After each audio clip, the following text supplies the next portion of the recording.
Aujourd'hui, Daisy a été interpellée. Elle a été interpellée. Appellation. Le dossier est entre les mains du procureur de la République de Côte d'Ivoire. Les dames ont fait effectivement un collectif. Elles ont porté plainte. Le dossier est sur la table du procureur. Elles nous ont écoutés.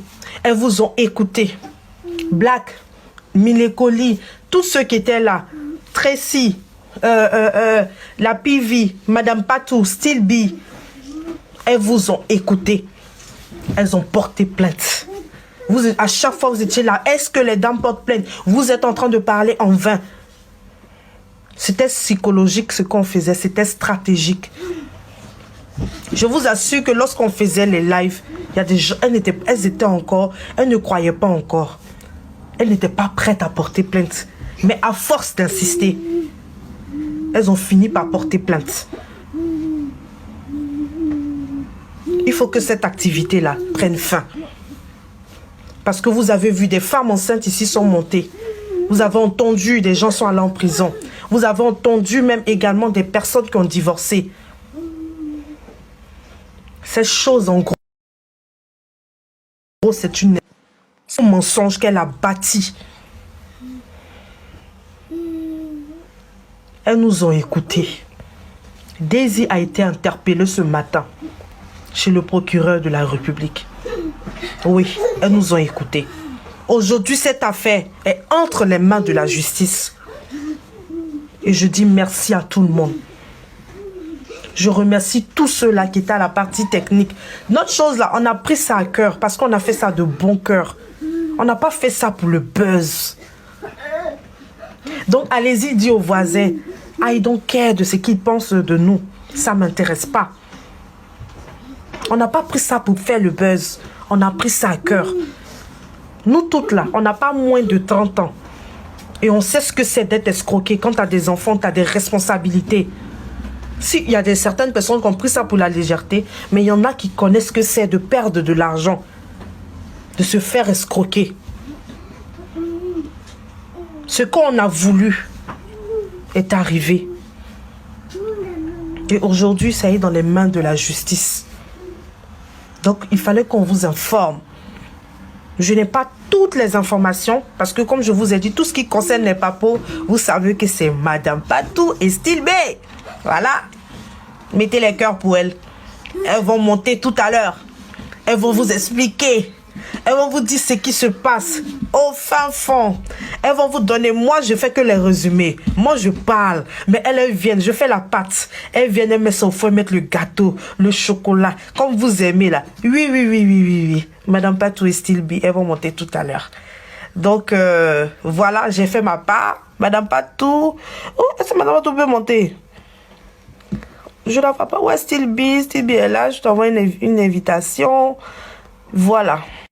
On sait que l'État de Côte d'Ivoire aujourd'hui interdit, c'est-à-dire les fonds d'appel participatifs, c'est-à-dire de plus de 100 personnes, même si ce soit les membres de ta famille, on n'accepte plus ça, c'est illégal. Faire des groupes de WhatsApp où l'argent liquide passe des millions. Franchement, je savais déjà ce qui se passait derrière tout ça. J'ai dit c'est illégal, c'est le système de Ponzi, c'est pas possible. Still B également, il y a des gens qui étaient énervés sur le live de Still B. Oh, vous êtes méchante et tout. Et puis, paf, on a pris le dossier à cœur.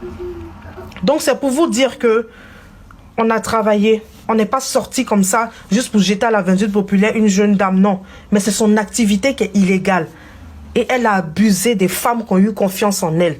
Daisy n'avait pas la capacité de pouvoir revendre des marchandises pour des dames. Non, elle n'a pas cette capacité parce qu'elle n'est pas une grande distribution. Par la suite, vous avez vu des personnes, j'avais affiché Madame Tano, j'avais affiché des personnes qui sont montées et qui ont donné leur témoignage. Plusieurs personnes nous ont décrit, c'est-à-dire un personnage de basse moralité, une personne qui n'a pas d'éducation, une personne qui a l'habitude de vicier les gens dans les petites choses et qui a l'habitude de ne même pas payer ses employés. Vous avez tout entendu. Pour ceux qui ont été là, Haïdé, Katoucha, Bi, on vous connaît tous, pour tous ceux qui ont été là. Mère double,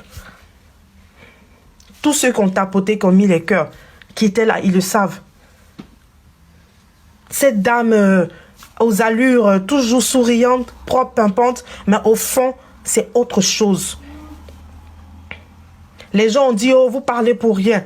On a dit aux victimes, on a tout expliqué, on a pris notre temps. Mais ce n'était pas en vain. Il y a des victimes, il y a eu un collectif. Oui, je vais vous le dire ce soir. Il y a eu un collectif. Au début, elles étaient hésitantes. Elles avaient confiance en elles. Mais quand on leur a expliqué l'histoire du système de Ponzi, quand on leur a expliqué la pyramide, c'est-à-dire prendre l'argent chez celles qui sont en bas, donner à celles qui sont en haut. Mais une fois qu'on ferme la porte, vous n'avez pas compris peut-être notre stratégie. Mais moi, j'ai fait la stratégie que l'État de Côte d'Ivoire fait. Quand l'État de Côte d'Ivoire est face à une activité comme ça, ils disent arrête les souscriptions. Donc, en exposant la face cachée de Daisy, je savais que les souscriptions allaient s'arrêter et qu'elle allait être bloquée. Aujourd'hui, elle a chaud aux fesses. Aujourd'hui, il y a le soufre sur elle. Aujourd'hui, elle est bloquée. C'est ce que l'État de Côte d'Ivoire fait. Comment va-t-elle rembourser? Parce que si on n'exposait pas ça, je vous promets qu'il y a des gens qui allaient encore adhérer. Et les nouveaux qui allaient adhérer, vu qu'elle fait des groupes de 100, 200, c'est-à-dire cette dame a une certaine chance que je dirais, j'appellerais chance. Elle arrive à regrouper 100, 200 personnes. Des gens qui, elle arrive à vraiment récolter beaucoup d'argent à travers des groupes WhatsApp. Un blanchiment d'argent qui se fait en 2024 aux yeux de tous. Et il y a des gens qui ont dit, oh, c'est un business. C'est pour ça que j'ai toujours dit, ce n'est pas un business, mais c'est une escroquerie. Ne confondez pas les choses. Ne faites pas comme Daisy. Non. Ne le faites pas. Le groupage, vous pouvez le faire, mais pas plus de 2 ou 3 personnes. Il faut faire attention, c'est pas normal. Et la fille là, elle s'est mise dans quoi, la jolie Daisy? Ah! Quelle idée de prendre l'argent de milliers de femmes. Au moins, si c'est 10 femmes, tu peux les gérer.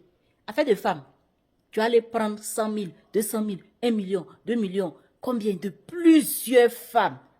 1000 femmes. Daisy. Enfin, j'espère qu'elle va s'en sortir. Hein. Mais cette histoire de groupage-là, essayez de m'expliquer. Parce que moi, je ne comprends rien. Je ne comprends rien.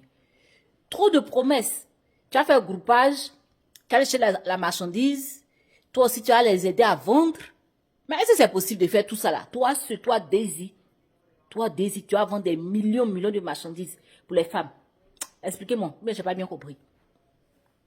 Mais c'est trop. Cette jeune fille, elle a pris un peu trop de risques. Elle a over-promise. Promet trop. Par exemple, dans tout business, il y a un risque. Mais quand tu fais comprendre à tes partenaires en business que c'est garanti là, en fait, je pense que c'est aussi ça. Comme si le business, il n'y a pas de risque. Alors que même les containers là, le bateau peut venir, il peut avoir des choses. Ça peut se perdre au cours du transport. Enfin, il y a des risques. Mais quand tu fais un business où tu fais comprendre, tu fais croire à tes personnes que c'est zéro risque, même quand la marchandise arrive, si elle n'arrive pas à écouler, toi, tu vas venir faire les lives, tu vas vendre. Et Adama, Daisy, elle me fait pitié. Mais bon, j'espère qu'elle va apprendre quelque chose de cela et qu'elle va trouver une solution. Parce que le plus important aussi, c'est que ces femmes-là aient leur argent. C'est un peu ça. Donnez-moi votre avis. Et bon week-end.